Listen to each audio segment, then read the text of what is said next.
Wel, helo, siwr i chi gyd. Wel, a chroeso i chi rhywbeth newydd o'n rhan ni yn Clonc fan hyn, le ni'n dod i adnabod un o dîm golygyddol Papur Bro Clonc, a dod i ddeall ychydig mwy o beth sydd yn y rhifyn cyfredol, rhifyn Ebrill, sydd yn y siope erbyn hyn. Felly, os gai gyflwyno chi i Delyth. Shwmai Delyth? Shwmai, shwt i Dylan, da iawn. Da, wel, ti fi oedd yn golygu rhifyn Ebrill, Papur Bro Clonc. Ond wrth gwrs, dim ti yw'r unig golygydd. Yna gyfe, mae yna dîm o olygyddion erbyn hyn. Os mae yna dîm, a gweud y gwir, y mwyaf honno ni sydd, wel y lleia o faich yw i arno ni wedyn o fus i fus. Pan dechreuais i, o'n i'n siŵr bod fi'n gwneud lot fwy o fusodd na beth ydw i erbyn hyn, ond gyda'r tîm wedi cynyddu, wel mae'r baich felly arno ni'n unigol yn mynd yn llai. Ydy, wel, ni'n ddiolchgar iawn i ti ac i bawb arall sy'n cymryd mis ar y tro i olygu. Ers pryd wyt ti yn golygu, gofynes i gwestiwn i Nia peth amser yn ôl, ers pryd oedd hi'n drosorydd, a wedodd hi bod hi'n drosorydd ers 20 mlynedd. Na, wy'n credu bod ti'n golygu gymaint â ni, Delyth. Na go, mi'n credu mae rho 10 mlynedd sydd. O, mae gymaint â ni. Ie, dechreuais i chydig cyn i fi briodi, a brodes i, wel na fe bydd i 9 mlynedd nawr mis nesaf de. So, a wrth gwrs o'n i'n gwybod bod ni'n mynd i wneud yn cartre yn Llambed. So, i'n siŵr dechreuais i tym bach cyn i ni briodi. So, 10 mlynedd erbyn hyn. A fe, wel, ti'n hen lawr neu erbyn hyn. Bod. Na, mae'n siŵr beth Saris, mae'n joio, mae rai cyfaddau. Siwt mae bobl sydd yn cyfrannu ar papur, siwt mae iaith nhw, siwt mae cywirdeb iaith nhw, a beth yw'r gwallau mwyaf cyffredin sy'n ymddangos? O, ar y teg, mae rai fi ganmol, a wi ddim yn sebonu nawr, yn dweud jyst achos bod fi'n gwybod bod y cyfranwyr yn mynd i wytro yn gobeithio. Ond na, ar y cyfan, mae Cymraeg pobl yn dda iawn iawn. Hynny yw, mae fe'n broses i ni gyd yn dysgu, mae da fi radd yn y Gymraeg, ond diolch, mae'n siŵr bod fi'n ei mistakes o bryd i'w gilydd, a i fynd yn cwestiynu'n hunan yn bell i waith, yn meddwl, wel, beth yw'r rheol ramadegol fan hyn, ynddo fe? A mae'r un beth ag unrhyw ymarfer a gweud y gwir, pan i chi'n ymarfer piano neu ymarfer chwaraeon, os nag i chi'n neud yn aml, wel, mae rhywun falle'n colli gafel ar bethau, ond nawr ar y teg, mae'r cyfranwyr yn dda iawn, mae Cymraeg nhw yn reit dda, o ran pa gymeriadau, wel, fi'n credu fi'n gweld hwn falle fwy yn y cyfryngau cymdeithasol nag yn yr erthyglau Clonc, ond benni geiriau gydag i-dot pan mae sydd i fod. Rhywbeth fel fori, a math yna o eiriau de. Ond na, a ti gilydd maen nhw'n dda iawn ar y teg. Mae rai canmol, a o'n i bai bod pobl yn cyfrannu, wel, byddai'n job i ni fel golygydd yn godlawd a gweud y gwir. Bydde. Ac wrth gwrs y mis hwn nawr Gareth Davies lan y bydder sydd wedi bod yn dylunio.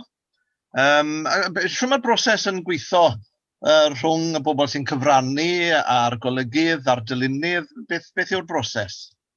Wel, mae'n ffatri a gweud y gwir, achos mae'r bobl sy'n cyfrannu yn halau newyddion mewn at y golygydd. A wrth gwrs, falle bod yna broses cyn hynny, falle bod rhywun yn sgrifennu a rhywun arall falle yn teipo. Ond beth bynnag i fi fel golygydd, wy'n derbyn pethau ar e-bost, i fi'n golygu nhw. Mae da fi'r drefen yn hunan, pob golygydd falle a'i broses a'i drefen ei hunan. Wy'n safio nhw wedyn o dan enw gwahanol fel bod fi'n gwybod yn hunan bod fi wedi golygu yr erthyglau. A wedyn yn ei pasio nhw ymlaen yn syth bin wedi fi benni golygu nhw at y dylunydd. A fel ti'n gweud, fel Gareth fi oedd wrthi tro yma. A mae Gareth yn lyco gweithio ar ôl derbyn popeth na pryd mae e'n dechrau dylunio. Nawr i fi wedi gweithio gyda ti Dylan, a fi wedi gweithio gyda Nia fel dylunwyr. A fi'n bod fi'n synwyro bod chi'n dylunio wrth dderbyn stwff dy fi.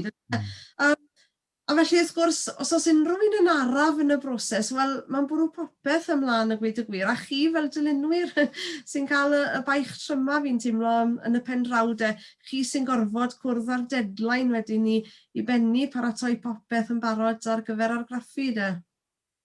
Nawr, mae natur Papur Bro i gynnwys wedi newid yn y flwyddyn diwetha gyda llai o newyddion. Siwr bydde ti'n disgrifio bod cynnwys y papur wedi newid? Wel, dyna'r peth, o'n i ddim yn siŵr iawn siwt bydde Papur Bro yn y cyfnod clo yn gweithio, achos ni'n dibynnu siwt gymaint wedi bod ar straeon, beth sydd wedi digwydd, steddfodau, sioeau, dathliadau, digwyddiadau gyda'r clwbau ffermwyr ifanc ac capeli ac yn y blaen. Ond wrth gwrs, beth sy'n bwysig i ni gofio yw bod lot o'r pethau yma wedi parhau, bod dulliau addoli wedi newid, popeth wedi mynd ar-lein, mae clybau ffermwyr ifanc wedi dala gallu cwrdd yn rhithiol. A be wedi sylwi gyda'r rhifynau diweddar yma fyd yw falle bod yna fwy o erthyglau swmpus, bod yna gyfle i ni ddysgu fwy am yn hanes ni fel ardal ac fel cenedl hefyd. A wrth gwrs mae hynna'n beth yw groesawu yn fawr iawn hefyd, a wy'n joio darllen nhw. Sy'n arwen i Delyth at beth yw'r uchafbwyntiau yn rhifyn mis Ebrill, bydde ti'n dweud? Wel, mae yna sawl peth nes i joio darllen. Wrth gwrs mae pawb gyda'i ddileit ei hunan de. Nes i joio darllen dy erthygl di Dylan yn olrhain hanes Steddfod Genedlaethol Llambed 1984. Mae hwnna'n erthygl ddiddorol iawn. Nes i hefyd joio hanes gorsaf Llanybydder gan Carys Wilson. Oedd hwnna'n stori leol, yn stori ddiddorol iawn hefyd. Yn ogystal, wrth gwrs, wel, dyw ond ddim yn golofn newydd, ond mae'n golofn wy'n joio i'n darllen hi, cadwyn y cyfrinachau. Wrth gwrs, ambell i waith wy'n cael rhywun wy'n nabod, a wy'n nabod Thomas Rhys sydd yn y rhifyn yma. Ond nid yn oed os nag wy'n nabod rhai o'r bobl ifanc yma, wy'n teimlo bod fi yn dod i nabod rhywun o'r newydd am yr atebion yn ddiddorol, weithio'n fachog, weithio'n ddoniol, weithio'n codi gwyn. A wy'n joio busnesau, yn ymwyn i gyd, wrth gwrs, yn joio busnesau y mywydau pobl, felly wy'n joio hynny hefyd. Ond gallai ddychmygu hefyd, wrth gwrs, mae'r dudalen Gefen enghraifft yn frith o luniau plant gwyl ddewi, a gallai ddychmygu holl mamau a tadau a tacys a mamgys yn joio wneud hynna. Wrth gwrs, yn yw prynu'r papur bro ac edrych ar ei lluniau. Nawr, mae da fi scrapbook wedi bod yn ei gadw ers o'n i'n blentyn bach. Wel, beth y gwir, wy'n mynd i bod yn cadw eto ers rhyw 10 mlynedd nawr. Ond un o'r pethau pwysicaf, da fi oedd lluniau hwnna un grwten fach, gwyl ddewi ac yn y blaen, yn Llais Eiron, wrth gwrs, lle ges i'n fagu yn Dyffryn Eiron ac yn Barcud, achos o'n i ar y ffin, o'n i'n derbyn 2 papur bro yn Blaenallen yn blentyn, Llais Eiron a'r Barcud. Ac wrth gwrs, oedd y mam yn joio gweld lluniau crwten fach a wedyn cadw nhw yn scrapbook a wedi trial cadw at hynny. Felly, mae yna stwr o bethau, mae yna lot o bethau diddorol, pethau gwahanol, pethau amrywiol yn Clonc y mis yma, fel bob mis arall. Beth am y plant? Beth sydd gyda ni blant yn Clonc? Wel, nawr te, dudalen liwio. Cornel y plant. Mae'r teg, mae Lincoln Loncyn wastad yn diferu'r plant ar ôl stori fach. A mae yna lun addas iawn bob mis o'r teg, mae'n ddiddorol iawn. Felly mae llun o bwni'r pasg a pentwr o wyau pasg yn ei choli i'r plant i liwio tro yma. Na fe. Mae rhai diwrnodau o wyliau'r pasg ar ôl, os oes rwy'n ymwneud rhywbeth i wneud, a danfon y mewn. Wrth gwrs, mae yna wobr i'r llun gorau tocyn llyfrau, wy'n credu. Beth am y cyfranwyr misol, nawr un eitha lwcus yn Clonc, yn bobl fel Gareth Richards a Dylan Iorwerth a David Thorne, enghraifft, yn cyfrannu yn fusol a hynny ers blynydde erbyn hyn. Yn bendant, a maen nhw'n enwau cyfarwydd, maen nhw'n feistri yn ei maes ac yn ei crefft, yn ein lwcus iawn bod gyda ni bobl yma yn yr ardal ac yn barod i gyfrannu fusol. Mi'n rhyfeddu atyn nhw'n gallu ffindo rhywbeth gwahanol i'w ddweud ac i'w gyflwyno bob mis. Ond mae yna drosorfa yma yn bendant. Ac un o'r pethau sydd wedi dechrau yn ystod y flwyddyn diwethaf yw colofn y dysgwyr, y siaradwyr newydd. Yn sicr. A eto, ni'n lwcus o'n dysgwyr, o'r bobl sydd yn hyfforddi, sy'n dysgu'r iaith, sy'n cyflwyno'r iaith i ddysgwyr yn yr ardal de. A fi'n meddwl bod hwnna'n beth pwysig iawn i ni i cael nhw mewn, achos nage jyst papur ar gyfer ni sydd wedi bod yn lwcus mewn ffordd i gael yn fagu ar aelwydydd Cymraeg yn yr ardal yma, yw Clonc, ond mae'n bwysig yn bod ni y meithrin darllenwyr newydd, a felly bod yn siaradwyr newydd ni yn cael gwneud defnydd o clonc? Nawr, mae yna gystadleuaeth Sudoku bob mis, a wy'n gweld mae Richard Evans o ardal Ormarch sydd wedi ennill mis Ebrill. Ond ar dudalen 3, Delyth, mae yna gystadleuaeth chydig yn wahanol ac wy'n siŵr byddai bobl yn dwlu clywed beth yw'r gystadleuaeth hon. Yn hollol. Wel, mae hwn yn berl fi'n meddwl. 10 peth y gallwch chi wneud â chap stafal. Wel, mae hwn yn wych yn dweud. A mae'n ambell i enghraifft y gael ei roi.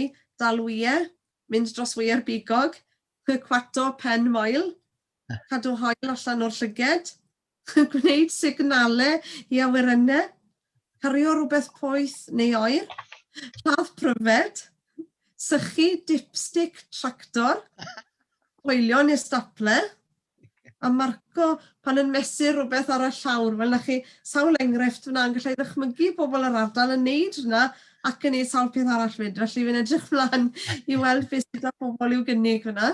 Ie, os da chi ddefnydd arall i gap stafal, cofiwch ddanfon yr awgrymiadau mewn i'r golygydd. Wel, Delyth, mae wedi bod yn ddiddorol i siarad â ti. Noren, gweithio ni nawr pwy yw'r golygydd mis nesaf? Reit, dal sôn o te.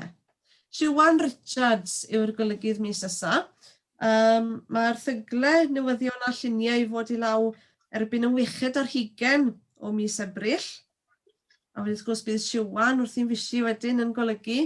Pwy sy'n dylunio mis nesaf, Dylan, ti'n gwybod? O, cwestiwn da. Wi ddim yn siŵr. Dyn ni ddim yn coeddi hynny o flaen llaw, ond mae'n bwysicach bod pawb yn gwybod pwy yw'r golygydd, dwi'n credu, achos y golygydd sydd yn gwneud y penderfyniadau golygyddol. Felly, y pel yw, wrth gwrs, newch siŵr bod chi'n cyflwyno'ch newyddion a hynny mewn da bryd. 6 ar 20 wedys ti, Delyth? 6 ar 20 o Ebrill, ie. Mae hwnna'n rhoi pethefnos dda i chi gael pethau ynghyd.